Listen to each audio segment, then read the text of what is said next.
hope you're enjoying this sketch that I did of this cute little car and cute little house in a snowy western New York. I found this photo and I thought it was perfect for the storm that was rolling in. I felt like we were going to get a big storm, and so this photo seemed quite appropriate to sketch. I absolutely love taking old vintage or retro photographs, drawing them and painting them. And this one seemed like a perfect fit. I hope you're getting something out of it, and I hope you're enjoying it so far. So I had these pens in my stash, these Sharpie gel pens. And initially when I went to sketch a previous drawing, I sketched it out and added gouache over the top, and really wasn't expecting this. Look at the blur, look at the bleed. I anticipated this pen to be permanent, and it wasn't.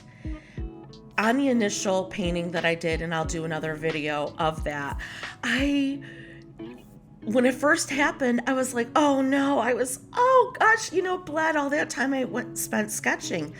But then I revisited my whole thought of, okay, well, I love painting and sketching vintage. This just aged and made my painting look older, and it looks like maybe one of those tintype painting or tintype photos, but it has color to it. So I'm like, oh, this actually helps the painting tell the story. So I stumbled upon it by accident. So as you could see, it's blurring and bleeding and smudging. And now I absolutely love this idea.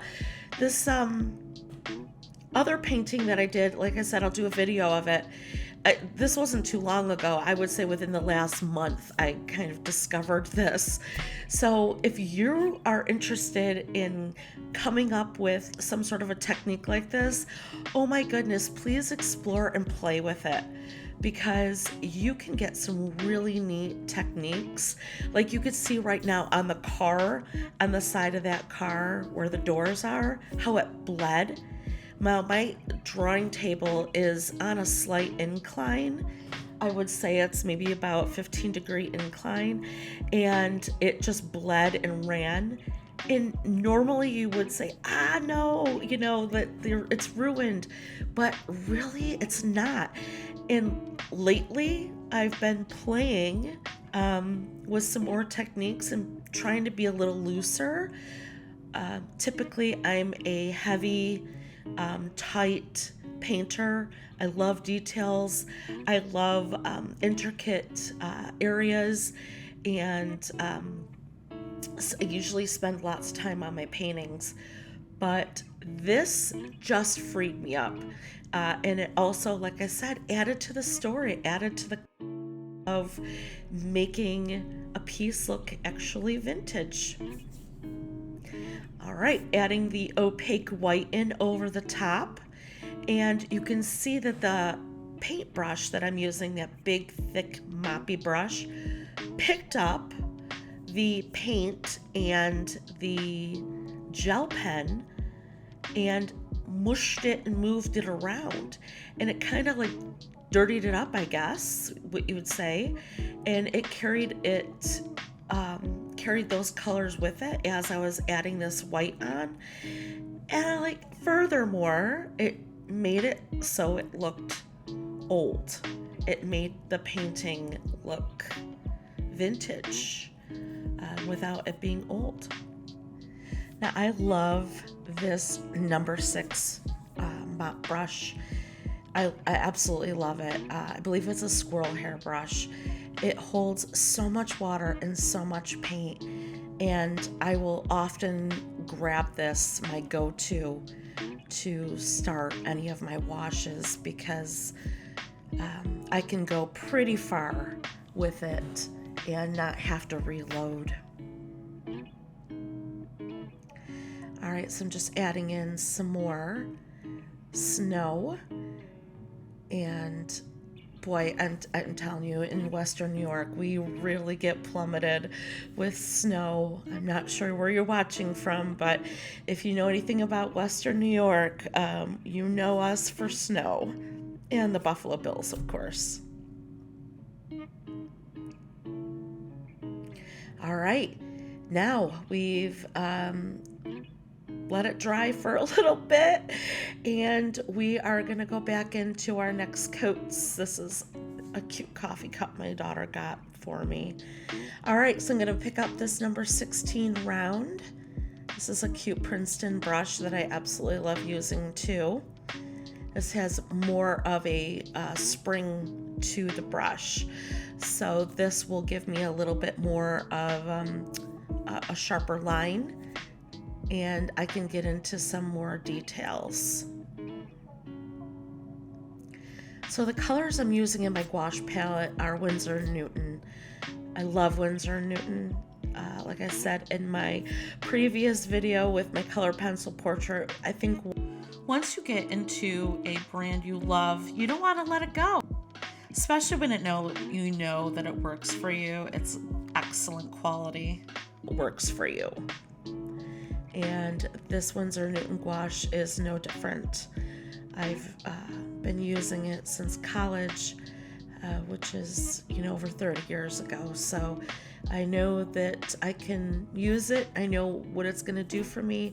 It's a tried and tested brand for me, and I highly recommend Winsor & Newton. So I'm not using the gouache traditionally is right out of the tube. It is thick gouache right now. Right now, other than the white, I'm using transparent layers, and I'm using it like I would a watercolor. Building up those layers. Sometimes you can see some transparency through them. Other colors you don't, because the ones that you can't see through have white mixed in with them already. But I'm just trying to give some luminosity to the piece because it is a snowy day, and I want lots of reflections going on and transparency with that snow and reflectiveness. So I am using Winsor & Newton's Brilliant Purple, Marigold Yellow, Permanent White, Cadmium Scarlet, Pale Rose Blush, which used to be called Flesh Tint. So if you have Flesh Tint, that's the same thing as the Pale Rose. I'm also using Yellow Ochre, Indigo, Burnt Umber, and I'm using Magenta and Bengal Rose, which the Bengal Rose, you can see me at the beginning of the video. I took some crumbles that had dried out of the tube, and I don't like wasting any paint, and I put all those little crumbles and dried out pieces of paint into the tray and mixed up some water with it. So that's what I was doing at the beginning of the video. So I was just using that. So those colors are the ones I'm using specifically for this video. I will have all those links below, including the brushes, so you can pick those up and have some fun with them. Unless you already have those, in that case, I'm sure you're enjoying them.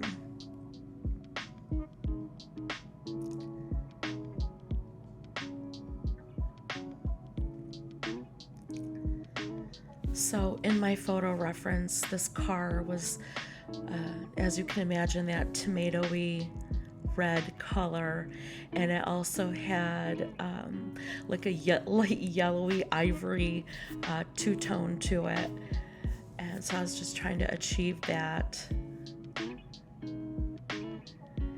Now the left side of this house and the left side of the rest of the buildings and the car are in shadow, and so therefore I'm adding some cooler colors to the reds. to put that in shadow. The light source is from the top right of the photograph. So here you can see I bled on purpose the colors from the house onto the snow, because again, the snow has that reflective quality to it because there are all those little mini ice crystals and they reflect what's around it, the colors. And so I'm shimmying that color right into the snow.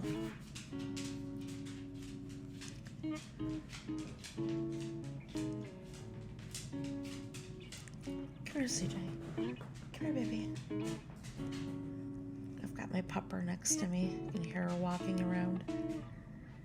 All right, so again, with shadows, you want cooler shadows, and a cool shadow for snow, typically you use a purple or a purple tint, and I added that with the white to create that nice soft lavender, but it also gives you that nice snowy shadow.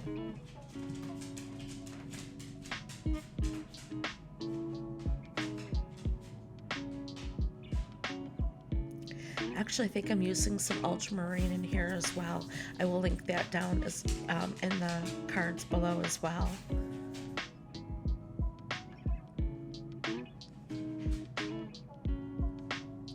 So you can see here, I also have the purple added into the white. Again, the snow being in shadow, the way that the snow, he's shoveled the snow, that it looks like ridges.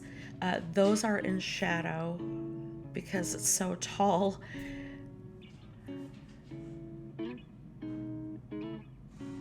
And you're probably wondering why I haven't rinsed out or changed my water. I typically don't if I'm working on a piece that has commonality colors to it, because I'm working with a limited color palette. I want all these colors to work together and to harmonize together. And so if I'm working with purple, having this watercolor, water wash in with my purple will make those colors work together because I have those colors already in the piece. And if I used fresh water all the time, it wouldn't necessarily harmonize together, if that makes any sense.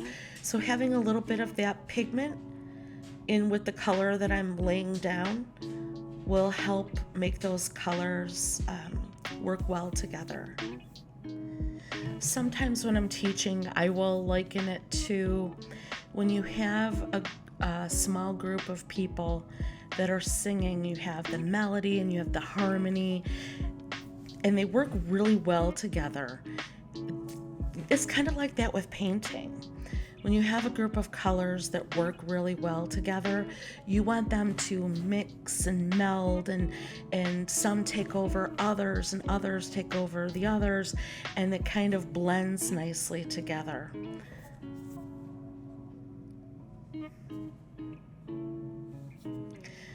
So with the white, I'm adding extra layers of thicker white gouache over the top of these areas that the light is super hitting. It's super bright, and I want to make sure that there's a nice crust of snow on these areas where the light is hitting super intense.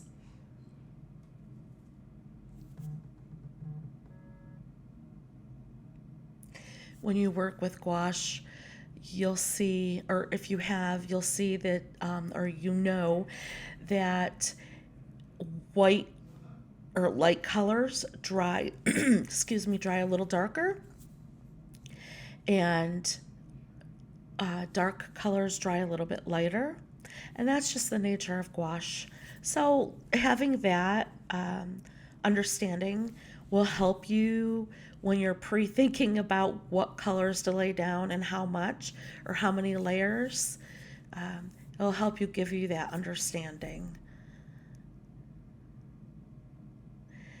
So my studio light is shining on this left side, and I feel so bad. I didn't realize when I was painting it, but I'm putting this left side, it's like a more of a burgundy color, like a raspberry. I'm putting it in shadow. You'll see when I lift up the side of the sketchbook, you'll be able to see when it dries as well, the color, but there's just a reflective quality because it's wet and the studio light picked up on that wet painted area.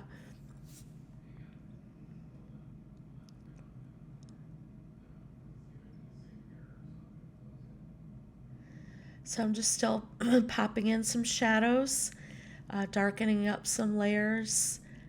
This house is actually brick. And so this side right here, like I said, is in shadow.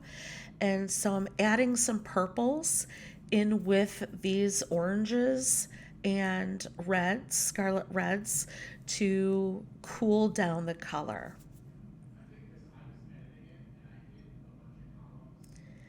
This crust on the edge of this roof is really, really bright.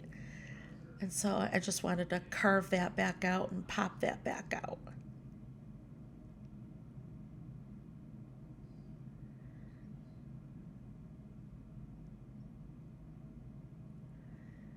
The whole time I was painting this, I kept thinking about how this poor man must have had a really sore back after shoveling all of the snow.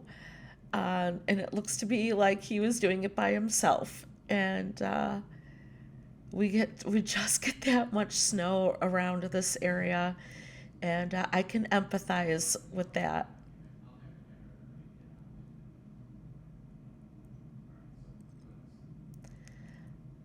So I'm also emphasizing these sharp, chiseled areas where his shovel had gone down into to help tell the story of the snow.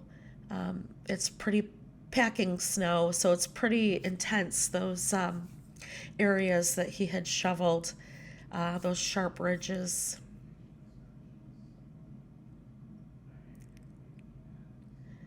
Again, this area is just hit really intensely with the sun.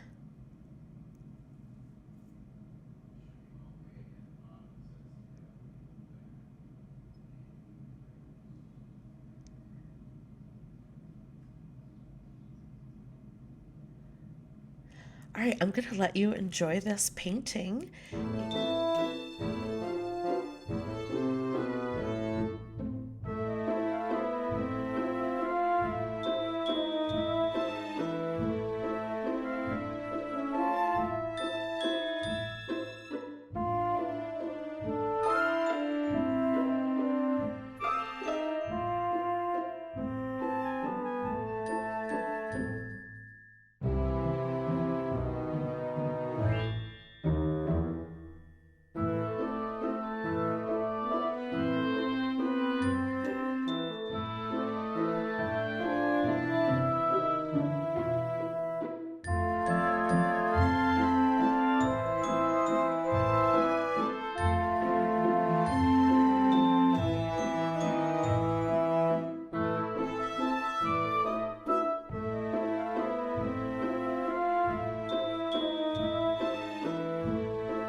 So I'm just adding some more details into this man's gloves and jacket, and I'm going to add some detail into the license plate, some cool shadow underneath the car. There's a darker shadow under the car because it is so close to the ground. Not a lot of light would get under there, so the shadow is a little bit more intense. So I have lots of ultramarine blue in here, as well as some dark umber.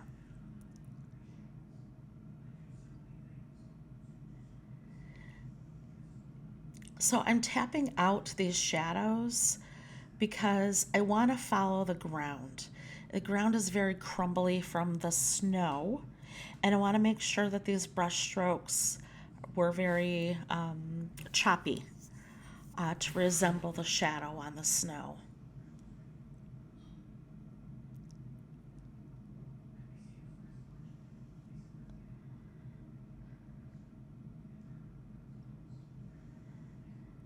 I have to tell you, I had so much fun painting this little car.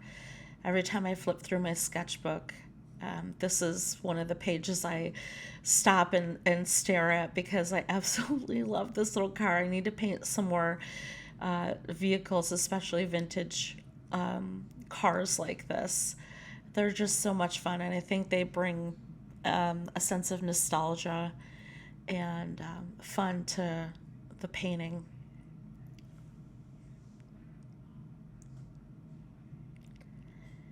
Now these back tail lights, because the sunlight is hitting them, I'm making them very orangey. And because they are plastic, and the light bulb that's underneath will reflect that sunlight and make them look like they're glowing, like they're on. So we need to make sure that when we add in the color on those taillights, that they're really bright and popping.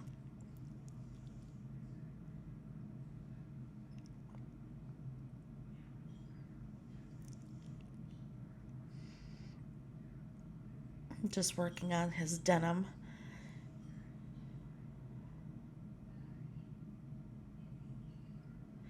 So that chimney, working on that brick.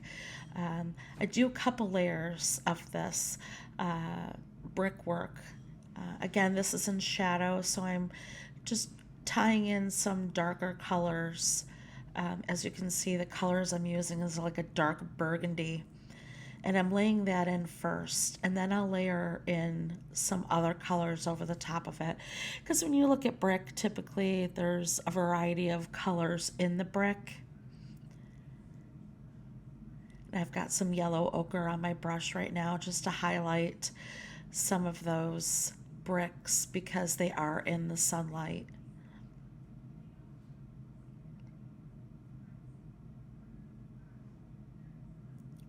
And just making a shadow where the snow ends by that chimney.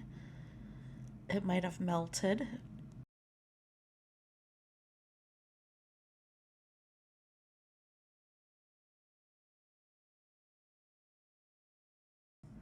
It's not unheard of around here for people to get on top of the roofs when it's really packed on and shovel off the snow off the roofs.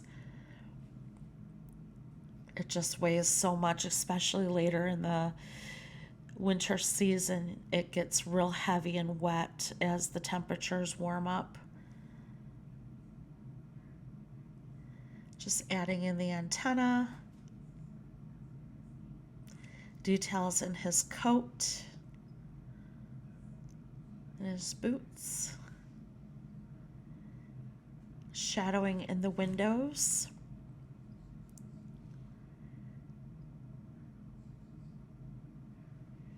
So I have indigo and umber in the windows. Shadowing underneath the sill. Shadowing underneath the eaves.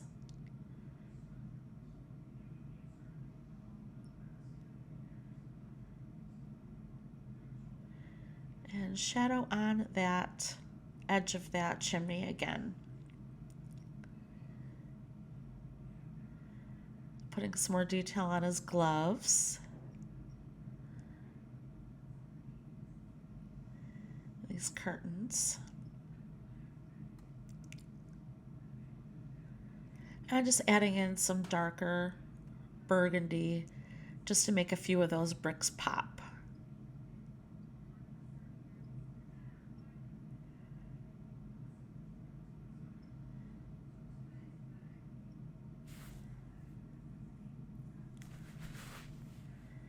Adding on some more snow.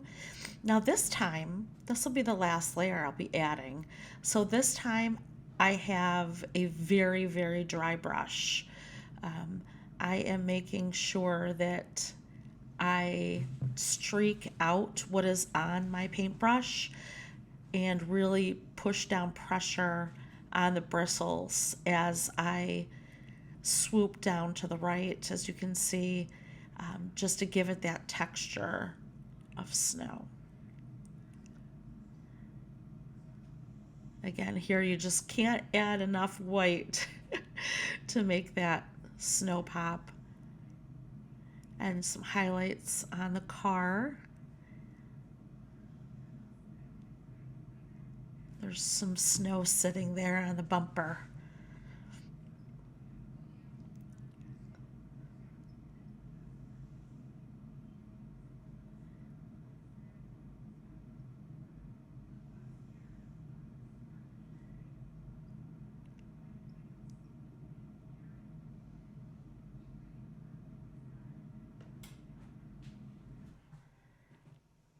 Sunlight is really hitting that left side as well.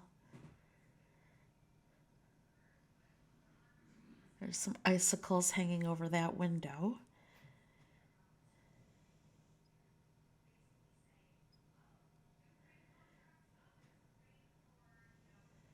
Again, emphasizing that wooden window frame.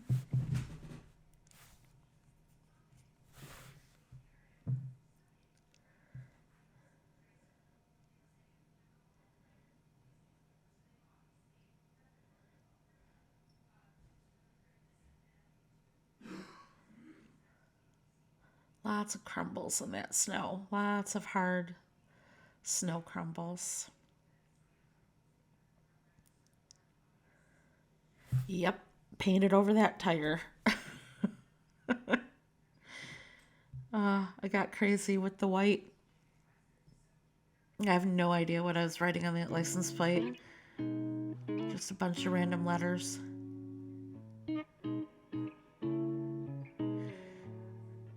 And there's some chrome on the edges of that car. Hey, I want to say thank you so much for watching this video. We're just about done. If you have any comments or suggestions or questions, please leave them in the comments below. See you on the next one.